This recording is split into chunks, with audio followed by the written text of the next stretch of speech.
Today in Getting Real with the Housewives, Lenny Hackstein is engaged and Lisa congratulates him and his mistress. Plus, we got some big Real Housewives Ultimate Girls Trip news. Kenya tells Kim to go to rehab. Erika slams Ozempic, and NeNe reveals if she would ever make a return to Atlanta. Plus, Jennifer talks about where she stands with Tamra Judge and her future with Ryan. Tamra and I kind of go through this roller coaster of like, and I'm really sorry and I love you, and then she does her thing, and then I'm sorry and I love you. It can't be that. And Dr. Terry Dubrow and Dr. Paul Nassif react to Kyle and Mauricio's split. They're strong. They're going to work it out no matter what. I don't see that thing ending at all. We got that plus so much more on today's Getting Real with the Housewives. Hey guys, Christina Garibaldi here with Us Weekly executive producer Mandy DeCamp, and we are in person in our new studio. Welcome everybody. I feel like this is fake. I can't believe we're actually here in our studio. Touch you in person. This is so great. We are so excited to welcome you guys into our new Us Weekly studio, and we're going to be having all of our fun guests, a lot of Bravo housewives, so it should be a lot of fun. But for today, we are going to be recapping all the biggest Housewives news, but before we get to all of it, we want to see what you guys have to say about last week's show. One user said the glory days of Atlanta was when NeNe, Phaedra, and Cynthia were on the show. Those three anchored the show, and the rest of these ladies were the planets revolving around them. Now the show is all out of whack. Time for a cancellation or a reboot. I mean, we've been kind of saying this for the past few weeks. I think maybe kind of do what New York did and reboot the whole thing, or talk to NeNe again, but I don't know. I would love to see NeNe back, but I agree. I think it needs to be a new era. Like I've been saying, I sound like a broken record at this point, but I just feel like it's really working for New York, so why not try it with some of the other cities? We'll have to see. OC, I think, could use it. OC's good this season. OC is good this season. I like it. I would like to see a new era, too. Totally, yes. All right, Classy Conversations with RHOA said Jenna is the real deal. She didn't have to open up so much. So that's referring to, of course, Jenna doesn't want to talk about her girlfriend that she's dating right now. And we went back and forth about whether or not you need to open up whether or not you're a real housewife. Yes. So RHOA agrees with that she does not need to. Yeah, but spoiler alert, she kind of did this week. So we'll talk about that a little bit later on. And then Marvin says, I didn't think the caviar and Pringles were a problem. It was the drive time, the hours until they went to dinner. That's 6 or 7 hours with just a snack food. That's true too. You need a little bit more than caviar and Pringles sometimes. I agree. I saw it, now that it's like the second night at the house. She really doesn't feed them a whole lot. She doesn't. No. I would be starving. No heat, no food, nothing. I would have gone to Provisions and stocked up and brought it back to the house. Totally. All right, well, let's get into our news of the week. And this was a huge story, and a lot of drama has unfolded since Lenny Hackstein proposed to his girlfriend or some mistress, Katharina Mazepa. And he's not really concerned about what Lisa has been having to say about the subject. So he told Us Weekly exclusively, Lisa will never miss an opportunity to play the victim. So her response was expected. It's not something I spend any time worrying about. So they announced their engagement on July 29th after more than a year of dating. And, people were quick to point out that Lenny is still married to Lisa. Yeah. They only separated in May of 2022 after he went public with her and after there was a lot of cheating accusations. So Lisa wrote on Instagram, this was the best response I've ever seen. Congrats to my current husband and mistress on their engagement. So Lenny also went on to defend his mom, Marina, who made headlines for throwing shade at Lisa after Lenny announced the engagement, saying, my mother speaks her mind, and although I do not agree with some of the things she says, it is her right to say what she wants. So Marina shared her thoughts, saying, I will be very happy that this time you are getting a woman who loves and respects you. You certainly did not have that in your previous marriage. Well, Lisa responded in the comments saying, what a wonderful mother-in-law and grandmother. How disgusting. Lenny also followed up with Us Weekly, and this is a lengthy statement, so I won't read the whole thing, but he did say, I want to clear up some things. For 2 years prior to telling Lisa I wanted a divorce, my life was miserable. I was treated like a servant, not a partner. I was nothing more than an ATM machine to her, funding her party lifestyle and her constant need for material things. I told Lisa many times during that 2-year period that if she continued that we would be getting a divorce. She didn't care. He went on to say that she typically stayed out till 4 or 5 a.m. in the morning.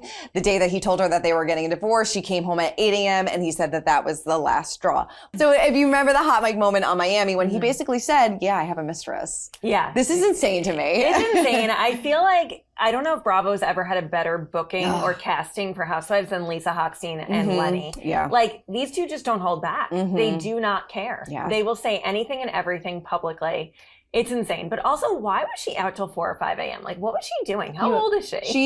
I think she's 40. She just turned 40, but she has 2 young kids. They're like 6 and 3 years old. So I don't know if I necessarily maybe believe that she's staying out every night till 4 or 5 a.m. I mean, if I stayed out till 4 or 5 a.m., it would take me a week to recover. Yeah, I don't think I've done that. No, in years. Yeah. So I don't know. This is just, they just keep going tit for tat at one another. And I don't know. I don't know if this divorce is going to clear up anytime soon, so he can marry this woman. If he plans on having more kids with her, who knows? I just don't understand why he had to do such a public engagement. Yeah. I mean, maybe this could have been a private moment, but no, of course, it's like, also, she definitely knew, judging by what she was wearing. Oh my God, yes. That she was getting engaged Yes, she's like, you're going to do this right here, right? And I mean, the ring is gigantic too. Gigantic.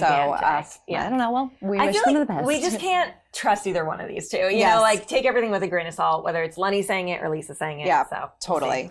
So we got some big Housewives exclusive news this week as well, that the Real Housewives Ultimate Girls Trip Season 5 is actually airing before Real Housewives Season 4. So as we know, Season 5 of Ultimate Girls Trip is all our RHONY legacy women, which we are so excited about. But this is interesting because the Season 4 cast, that was the drama between Caroline Manzo, Brandi Glanville.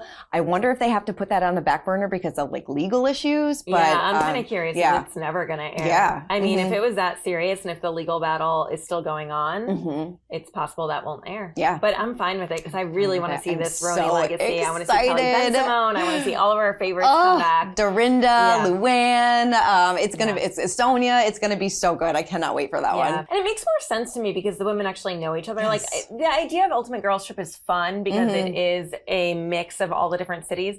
But it's also fun to see the old friends come together and be together again and go on a trip together and see drama unfold. I cannot wait. With it. I'm excited. Yes. So I'm fine with this decision. Totally. All right, moving on to Atlanta. Kenya Moore didn't mince words when asked to offer the brutal truth for former Real Housewives of Atlanta co-star Kim Zolciak-Biermann. All right, so when host Andy Cohen asked Kenya to share her thoughts on Kim, Kenya had one piece of advice: go to rehab, go to rehab. Kenya hasn't been shy about sharing her true feelings on Kim, who stopped being a full-time housewife after season 5 in 2013. After Kim gushed over her marriage to Kroy during her recent return to Atlanta, Kenya accused her of hiding the truth. Kenya also shared a clip of Kim saying she and Kroy were doing great and tweeted, "One thing Kim is going to do is lie through her plastic teeth."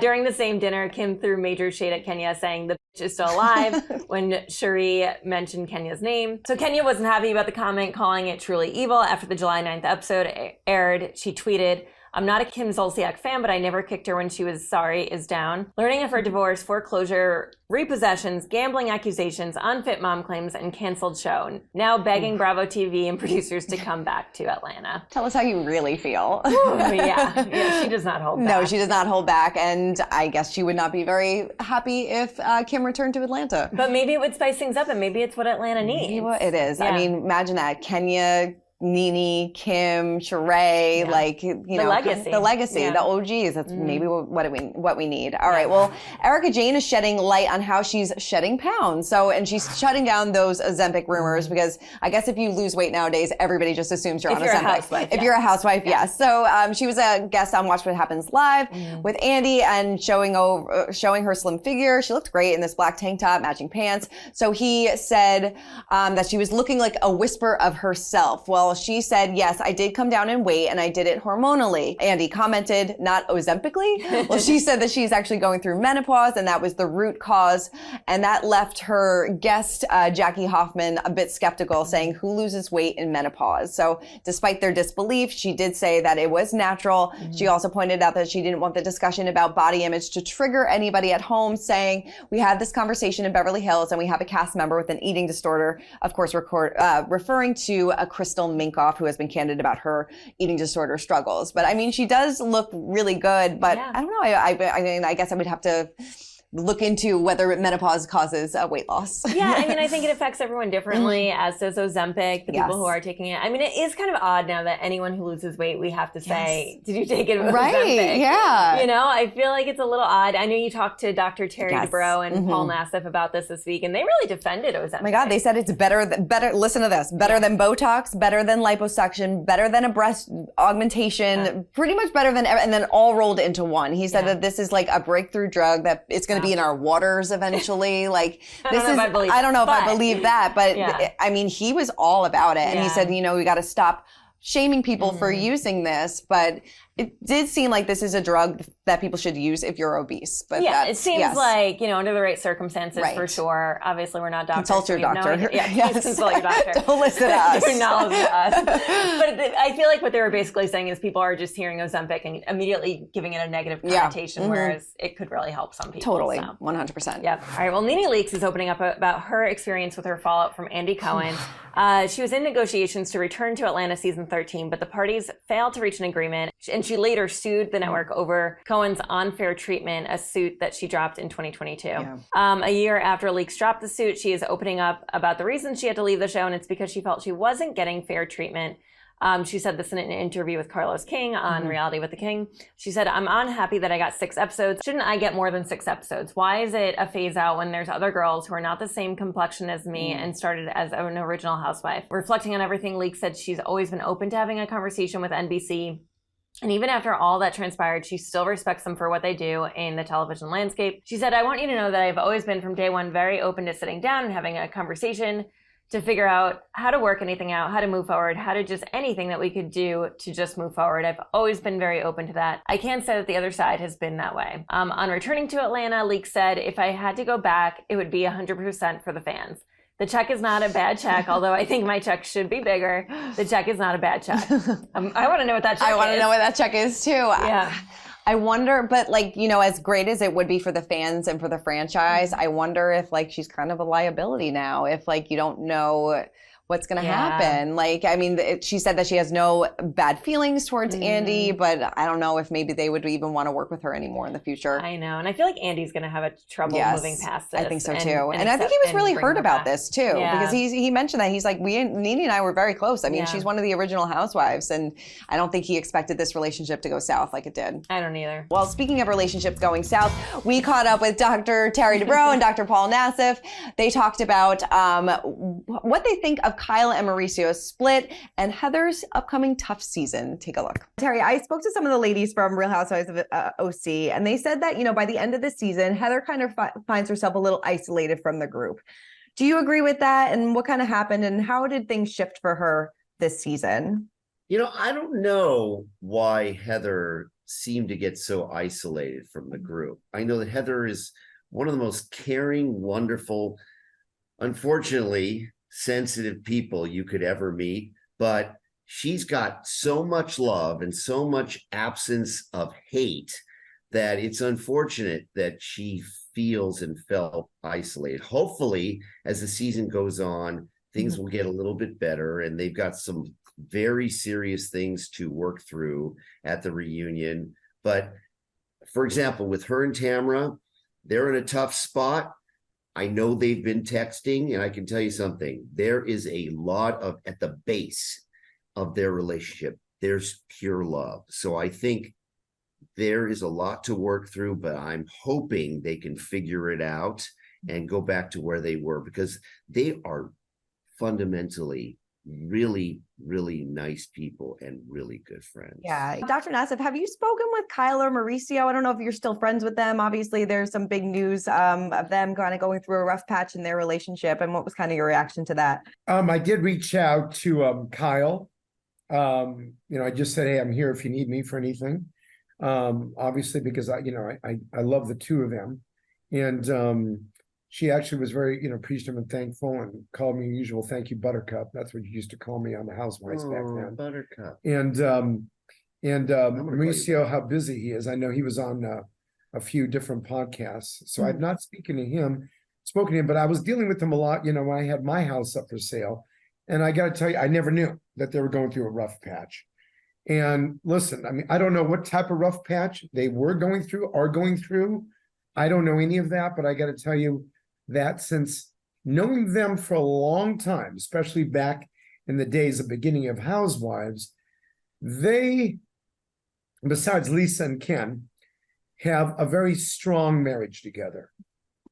And I feel that whatever the heck it is, I'm sure will be worked out, because their bond and their girls and their family, I mean, they're strong. They're going to work it out no matter what. I don't see that thing ending at all. Yeah, we'll actually have more of Terry and Heather, who will be here next week talking all about this season 2. But based on that mid-season trailer, which we'll talk about soon, it seems like things are going to get pretty tough for her. It does. It does. Maybe it's selling the house. Maybe she needs to keep that house. I don't know. All right. We also talked to OC's Jennifer, the newbie, who talks about where she stands with Tamra and her future with Ryan. You know, she said that you've changed as a person for him. How do you feel about that? And do you feel like that she has changed as a friend since the two of you have both been on the show together? Yeah, I would love to ask her. She says I've changed, like the way I talk and the way I dress and the way I, you know, maybe there is some truth in that. Before Ryan didn't travel, didn't go, so I lived in yoga pants and a bun in my hair all the time. Maybe I throw on a pair of jeans or a dress for dinner now. So I love the change. And yeah, I don't know if she's changed either or if I just never knew this side of her. Right. Is it hard for you to, like you said, look back and see what she says about you, you know, in confessionals and things like that? Does it feel like you've never even really been friends with her? Like you never knew the person that she really was? That's where I'm hung up, because I thought that was my friend. And so I don't, you know, for me to hear her say, I didn't even bring her on, Gina brought her on, or the back and forth of the little things that she has thrown out, I think, wow, were we friends? Like, you were my friend, you know? I really would have considered Tamra a friend. I don't know if she felt that way about me. Do you feel like this friendship is salvable at all? Can you save this relationship, this friendship at all? And do you want to? She mattered to me for a long time. And her gym was super important to me. I mean, I spent a lot of time and a lot of thinking there. And I always say, and I'm sorry goes a long way. And I'll take ownership. If there is truly something that I did, then I want to take ownership for that. I will apologize. But you'll see Tamra and I kind of go through this roller coaster of like, and I'm really sorry and I love you. And then she does her thing. And then I'm sorry and I love you. It can't be that. Like, and I'm sorry and you mean it. And then let's work towards moving forward. But I don't want to be in Ryan's past anymore. How does your family feel about all this? They're like, they're older now. So Tamra, remember she submitted me back in season 14. I didn't get it. And so when it came around this time, it was like, Mom, you got to get it. And you're going to do it, Mom. And now they're older. So they're like, Mom, so-and-so from volleyball was on your social media. And I'm like, oh God, I'm sorry. You know, my family's from a really small town in the Midwest. And now it's given them like, okay, well, I was in the supermarket and somebody asked me, is your daughter, you know, and I'm like, oh God, I'm sorry, Mom. But it's been great. My family's very supportive. That's great. Do you want to get married again? Ryan and I talk about it all the time. Yeah. My divorce is like the most ongoing divorce I feel like in the world, but I would have said I don't know if I would do it again, but I am so in love and I am so happy. And Ryan and I, and the way we are with the kids and our dynamic, I'm like, why would I not want that all the time? Well, you know, she says wedding bells are in the future, but I'm sorry. Get a prenup. Get a prenup. All right. Well, let's start our recaps and talk about episode 3 of RHONY. We're still in the Hamptons. We're still cold. We're still hungry, but we're still having a good time. They are having a good time. You're starting to see them connect a little bit more with each other this episode, which I love. I need a little bit more drama. I need some more drama. Even though I know I said that I like watching their outfits and the Hamptons and their lifestyle, but I still need a little bit of drama. Yeah, but these ladies are spicy. Yeah. They have no problem talking about their sex lives and things like that. I mean, the 2 truths and a lie. We learn about Jessel. Very sexual. It's very sexual. I actually talked to, I think, Erin and Uba about that, and they're just like, that's just what we like to talk about. And but I feel like a producer this season is like, we need to spice things up. Yes, no, totally. Brynn saying that she, dated a Saudi prince. Erin had sex in a senator's office. So yeah, these ladies are free. Yes. Quite a history in the romance department. But yeah, I enjoyed hearing it all. I thought it was very interesting. Definitely an interesting group of people. They're not boring. No, they're not. Yeah. I want to know more about them. I need to follow them all. I know. And Sai opened up about like her really humble beginnings, you know, like talking about how her family actually shopped at the dollar store growing up, and look at her now. I mean, her life has completely changed. Still the fallout of the lingerie. I know. I feel like Jessel needs to just say thank you and move on. Say thank you and move on. I almost felt like she was going to ask Jenna for the receipt so she could actually go return it, because it probably is really expensive. It's probably expensive. Yeah, no. And then we see Jenna's transformation too. And I love how she said, this is how I used to dress to impress men, but I don't do that anymore. I dress for myself. I dress to be comfortable. And I really like her. I think I said last week, I'm like, she is too good for this world. I don't know how long she's going to last. No, she really is. There's something very authentic about her. Even though she doesn't open up that much, there's something that is very likable about her. And you can even see Brynn was mad that Aaron wasn't mad at Jenna for spending the night elsewhere. And I sort of got it. I was like, the way she just was like, well, I had to, No, totally. It was like, I get it. And I appreciated Aaron in that moment too, just being so truthful, just being like, well, I like her more. Yeah, I like her more. That's how it is. I like her more too. Right, I do too. I think it's a great group of women. I'm really excited about this group so far, and excited to see how it goes forward. All right, let's move on over to the OC. We kind of kick things off with Emily and Shane. They're having a little bit of, drama when it comes to parenting, but, based on our conversation with her recently, they are fine. It's so funny. When I was watching this episode, I was like, I actually like Shane now. I do too, yes. It's so bizarre. He was one of my least favorite house husbands when he came onto the OC. Yes. I thought he was so unlikable. I was like, who is this guy? Why is she with him? And something about him, maybe he watched back his season and reflected on how awful he looked. Right. And he's really come around. No, he's really come around. And she said that, reality TV actually helped their marriage, because I think that was it. He kind of saw oh, wow, I'm kind of being a jerk. So I do. I like them now. I think they have a really fun relationship. All the couples that are having drama got together. Ryan kind of apologized to Tamara and Eddie or had a conversation and basically said, I never said I wanted to F Tamara. So who do you believe in this situation? I don't know. I think he said it. I think he totally said it. I think he who would make that up? Who would make it up? Or maybe you said it in a joking manner. Fine. Maybe you don't remember it was her, but you must remember saying it. I know, but there's just so many red flags with this guy. I do understand, leave her alone. This is her relationship. She's got to find out for herself. She's I don't know how old she is. She's a, middle-aged woman. Let her figure it out for herself. And, And let us watch. And let us watch it. But I do feel kind of bad for her. She's a first season housewife. Yeah. The story is really revolving around her. And she's probably oh, this is not what I expected. And which is kind of what she told us. I'm thrown to the wolves and nobody kind of gave me a lifeline. Sometimes though I'm so skeptical that I'm like, well, Tamara did kind of bring her onto the show. Yes. Did they set this storyline up? But no, because it's making Ryan look really bad. Making him look really bad. Yeah, come in with this. Yeah. What do you think about the John and Shannon issues? And, it seems like Heather was the one that was kind of stirring the pot about this. Yeah. And as we know, they're not together. So right. We know they're not together now. We don't really know what happened. I feel like it's not fair. I know I said that it was fair for Jenna Lyons, but I don't think it's fair for Shannon to keep her drama off the show. I think that we need she's that. An OG. We need to know what's going on. We've known ever since her kids were little, her split with David. We've been on this journey for so long. And John's been on the show for a while too. So you can't just kind of shut it out. Right. Or open up. Yeah, exactly. Yeah. And then, like you said, Heather and Terry are, figuring out the next steps in their lives and, putting that house, they got $55 million for this house. Did it sell? We need to know. It did. It sold. It's sold, and they have their house in LA. They just bought a new house. Sell that to? I don't know, but they did, and they bought a new house in Beverly Hills that she is now, they're calling it the botched house, because it's going to take 3 years now to renovate. But it seems like I asked Terry this, if they are, kind of leaving OC behind, and he didn't say yes, he didn't say no, but I wouldn't be surprised if maybe Heather makes the transition to Beverly Hills or kind of transitions totally out of Housewives after this.